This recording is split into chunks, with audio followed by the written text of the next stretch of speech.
యేసురాజు రాజుల రాజై త్వరగా వచ్చునే. యేసురాజు రాజుల రాజై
కళ్ళు మూసుకుందాం.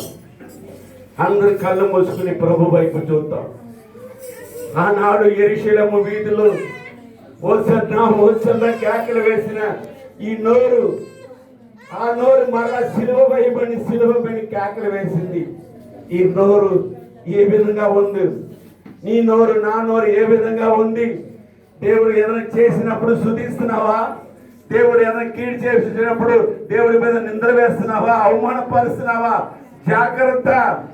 ఆ దేవాలయానికి వెళ్ళి, అరే ఇది దేవుడు మందిరం రా, మీరు దొంగలుగా చేశారు, విభచారాలు, పేకాటగాలు, కోడి పందాలు ఉన్నప్పుడు ఆయన కోపపడినప్పుడు వాళ్ళకు రోషం వచ్చిందంట. ఎందుకు రోషం రావాలి అని చెప్పేది కరెక్టే కదా. నీవే ఒక దేవాలయం, నీ మనసు ఒక ఆలయం. ఆ మనసు ఆలయం పాడు చేసుకోవద్దు. ఆ రోజు తెలిసే తెలవక చేసుకున్న ఆ నిర్ణయం వేరు. ఈరోజు వాక్యం వింటున్నాం, వాక్యం చెప్తున్నాం, మన జీవితంలో మనం ఎలా ఉంటున్నాం, మనం తీర్మానం తీసుకుంటామా? ఈరోజు సహోదరుడా, ఈ బట్ల ఆదివారంలో ఒక నిమిషం మీకు తీర్మానం తీసుకోవడానికి సమయం, తీర్మానం తీసుకోండి. ఎప్పుడు వచ్చినో వెళ్ళిపోవడం దానివల్ల ప్రయోజనం లేదు. ఒక తీర్మానం తీసుకో. ఈ రోజు ప్రభా కొన్ని విడిచిపెడుతున్నాను ప్రభా, అయ్యా ఈరోజు ఒక తీర్మానం తీసుకుంటున్నాను ప్రభా. మీ హృదయంలో మీ పేరెప్పుడు కలగని, ఎవరికి వాళ్ళు ప్రేరేపించబడండి. ప్రభు నీ తీర్మానం బట్టి నడవాలి. తీర్మానం నడిచినప్పుడు ఆ తీర్మానంలో యేసయ్య నీ అవసరాలు తీరుస్తాడు, అక్కడ తీరుస్తాడు. ఏ విషయంలో నువ్వు తీర్మానం తీసుకుంటున్నావో ఆ విషయంలో సహాయం కూడా చేస్తాడు. పాపాన్ని విడిచిపెట్టలేకపోతున్నావా? పూర్తి మాటలు విడిచిపెట్టలేకపోతున్నావా? అక్ర సంబంధం విడిచిపెట్టలేకపోతున్నావా? లోక సంబంధం విడిచిపెట్టకపోతున్నావా? ప్రభుని అడుగు. ప్రభువా, ఈ విధంగా అనేక విషయాలు కుంగిపోతున్నానయ్యా, విడిచిపెట్టలేకపోతున్నానయ్యా. ఈ రోజు నాయన అయ్యా కాడిదికి విడుదల వచ్చింది, ఆ కట్టబడిన కాడిదికి విడుదల వచ్చిందయ్యా. నేను పాపములు కట్టబడుతున్నానయ్యా, లోకములు కట్టబడి ఉన్నానయ్యా, అనేక విషయంలోనైనా కట్టబడి ఉన్నాను ప్రభువా. నా కట్టులు విప్పి అయ్యా, అయ్యా నన్ను విడిపించి ప్రభు అని ప్రతి ఒక్క నోరు తెరవండి. ఏ పాపములు ఉన్నావో, ఏ శాపములు ఉన్నావో, మందిరానికి వస్తున్నావు వెళ్ళిపోతున్నాం, కానీ మన జీవితంలో ఏం జరుగుతే మనకు తెలియని పరిస్థితులు ఉన్నాయి. ఈరోజు తీర్మానం తీసుకుంటావా? ప్రార్థన చేయబోతారు. ఆ కట్టబడిన కాడిది అక్కడే ఉన్నంతకాలం దానికి విలువ లేదు. పాపమని కట్టు నువ్వే తిప్పివేయాలి, నీవే దూరం చేసుకోవాలి. ఆ తింపివేసినవి సహాయం చేయమని దేవుడు సహాయం చేస్తాడు. ఆ పాపము నేను విడిచిపెట్టట్లేదా? ప్రభు దగ్గరికి రా. ప్రభు నేను విడిచిపెట్టలేకపోతున్నాడు, నాకు సహాయం చేయి. దేవుడు అన్నాడు, ప్రయాసపడి భారం మోసుకున్న సమస్త జనులారా రండి, నేను విశ్రాంతి ఇస్తాను. భూప్రపంచంలో ఎవరు పిలవలేనివి, ఎవరు చెప్పలేని మాట యేసు గురించి మాట్లాడారు. రండి, పాపమా శాపమా ఏదిలో కుంగిపోతాను, రా రా, నేను విడిచిపెడతాను, రా, నా శాంతిని నీకు ఇస్తాను, నా సమాధానం ఇస్తానని యేసుప్రభువు వారు ఎన్నోసారి మనం మాట్లాడుతున్నాడు. ఈరోజు మాట్లాడారు ప్రత్యేకంగా దేవుడు నీతో మాట్లాడుతున్నాడు. ఏ విషయంలో ప్రయాసపడుతున్నావు, ఏ విషయంలో శాంతి సమాధానం లేదనుకుంటున్నావు, ఈరోజు విడిచిపెట్టు. శాంతి సమాధానం పొందుకోవడానికి యేసయ్య దగ్గరికి రా. పలాను విడిచిపెట్టలేకపోతున్నానయ్యా, పలాను విషయంలో అయ్యా నీకు దూరం అయిపోతున్నానయ్యా, అయ్యా దయచేసి సహాయం చేయ ప్రభా. ఈరోజు ఒక నిర్ణయం తీసుకుంటున్నాను ప్రభా. ఈ నిర్ణయం అయ్యా నేను పాటించాలి. ఎన్నోసార్లు నిర్ణయం తీసుకున్నాను, తప్పిపోయాను. ఈ నిర్ణయంలో ప్రభా ఖచ్చితంగా ఉండాలని కోరుకుంటున్నాను ప్రభా. నాకు సహాయం చేయవా? ప్రార్థన చేద్దామా? అయ్యా నాకు సహాయం చేయవా? సహాయం చేయవా? అయ్యా నువ్వు రావా? ఎదుగో రోడ్డు మీద కూర్చున్న పిచ్చబడుకున్న గుడ్డి వాళ్ళకి సహాయం చేశాడు, నీకు సహాయం చేయడా? దావీదు కుమారుడా నన్ను కరుణించి కేకలు విని వారి అవసరాలు తీర్చాడు. మందిరానికి వస్తున్నావు, దేవుడు వాక్యం వింటున్నావు, ప్రార్థన చేస్తున్నావు, పాటలు పాడుతున్నావు, దేవుడు కార్యక్రమం పాలు పొందుతూ నీకు చేయడా? సహాయము చేస్తాడు. ఒక తీర్మానం తీసుకో, ఒక తీర్మానంతో నాడు. కుటుంబంలో బిడ్డలు వివాహం కావట్లేదా? బిడ్డలు గర్భఫలం లేదా? ఏ విషయంలో ఉంది? ఎక్కడ ఏ లోటుపాటు ప్రభా? ఎందుకు ప్రభా జరుగుతుంది? దేనికి ప్రభా? అయ్యా నా లోటుపాటు నుండి క్షమించు ప్రభా అని ప్రార్థన చేయి. ఈ లోకంలో క్షమించలేనిది ఏది లేదు. సమస్యను క్షమించగల శక్తిమంతుడు దేవుడు. ప్రార్థన చేస్తున్నాను సహోదరి సహోదర, మరొకసారి నీ నిర్ణయం దేవుడి మీద నిర్ణయం, మంచి నిర్ణయాన్ని తీసుకో. ప్రభు దానికి సహాయం చేయడానికి ఇష్టపడుతున్నాడు. ప్రార్థన. పరిశుద్ధుడా పరిశుద్ధుడా పరమ తండ్రి, అయ్యా ఎంతకాలం నువ్వు వచ్చినప్పుడు కూడా నాయన, అయ్యా మా పాపములే ఉంటున్నాం, శాపములే ఉంటున్నాం, మా పరువు మేము మోసుకుని వెళ్ళిపోతున్నాం. ప్రభా ఈరోజు కొంతమంది బిడ్డలు నాయన అయ్యా నీకు అప్పగించి ఉన్నారు నాయన. అయ్యా తీర్మానంతో నడిచే కృప ఇచ్చండి అయ్యా. మేము ఒక తీర్మానం తీసుకుంటే మా పట్ల ఒక తీర్మానం తీసుకుంటారు ప్రభా. అయ్యా సహాయం చేయండి ప్రభా. కృపతో నింపండి, ప్రేమతో నింపండి. ఈ మట్ల ఆదివారంలో ఎంతమంది వచ్చి ఉన్నారు బిడ్డలు దీవించిన ఆశీర్వదించండి. తీర్మానం తీసుకున్న బిడ్డలకు ఆ తీర్మానంతో నడవడానికి సహాయం చేయండి. ఈ యూట్యూబ్ ఎంతమంది చూస్తున్నారు వాళ్ళు కూడా అయ్యా తీర్మానంతో నడిచే కృప ఇచ్చండి బ్రో. నామకార్థ భక్తి మాకు వద్దయ్యా, నామకార్థ జీవితం వద్దయ్యా. పరిశుద్ధ జీవితం మాకు అవసరము, పరిపూర్ణ జీవిత అవసరములు. నీ నామం మహిమ కొరకు మేమందరూ జీవించే కృప ఇచ్చండి ప్రభా. అయ్యా నా నామానికి మిమ్మల్ని పట్టాక నా నామానికి అవమానం కలుగుతుంది, మిమ్మల్ని పట్టాక నా నామానికి మహిమ, మేమందరూ మహిమ తెచ్చే బిడ్డగా సహాయం చేయండి. నూతన శక్తి, నూతన అభిషేకం నింపండి అయినా. అయ్యా ఈ మాటల ఆదివారంలో మీరు మాకు తోడు వండి మీరు మాటలు అందించినందుకు వందనాలు చేస్తున్నాం ప్రభా. నీ బిడ్డ తీర్మానంతో నడిచే కృప ఇచ్చండి, అవసరాలు అక్కడ తీర్చండి. ఎందుకు మా బిడ్డలందరూ మీ చేతులకు అప్పగిస్తున్నారు. చేతి పడి దీవించండి. ఉద్యోగం, వ్యాపారం, బిడ్డలకు మంచి వివాహం జరిగించండి. వివాహం బిడ్డలకు మంచి గర్భఫలం తెచ్చండి. అప్పుడు సమస్యలు ఏ శ్రమలు తోడపరచండి. ప్రతి విషయంలో తోడుగా ఉండి మా నిర్ణయాన్ని పెట్టి మీరు ఆశీర్వదిస్తారు, దీవిస్తారు ప్రభా. అటువంటి కృప మాకు అందరికీ దయచేయమని ఈరోజు నేను సండే స్కూల్ మధ్యాహ్నం అయ్యా మీరు నడిపించినందుకు వందనాలు చేస్తూ మరొకసారి ఈ మట్లాది వారు ఎంతో మంది చూడలే లోకాన్ని వెళ్ళిపోయారు. మాకు ఇచ్చిన సమయాన్ని బట్టి, మాకు ఇచ్చిన ఆయుష్ని బట్టి నీకు కోట్లాది వందనాలు చెల్లిస్తూ నీకే మహిమ, నీకే ఘనత, నీకే ప్రభావం చెల్లిస్తూ యేసు పరిశుద్ధ నామమున అడుగుతున్నాం తండ్రి. మన తండ్రి అనే ప్రేమయు, మన యేసుక్రీస్తు కృపయు, పరిశుద్ధాత్మ సావాసము మనకు మన కొరకు ప్రార్థన చేసే పరిశుద్ధులకు ప్రత్యేక ఇది నమ్మ తీర్మానం తీసుకున్న బిడ్డలకు ఆయన కృప సదాకాలం తోడును గాక. హల్లెలూయా.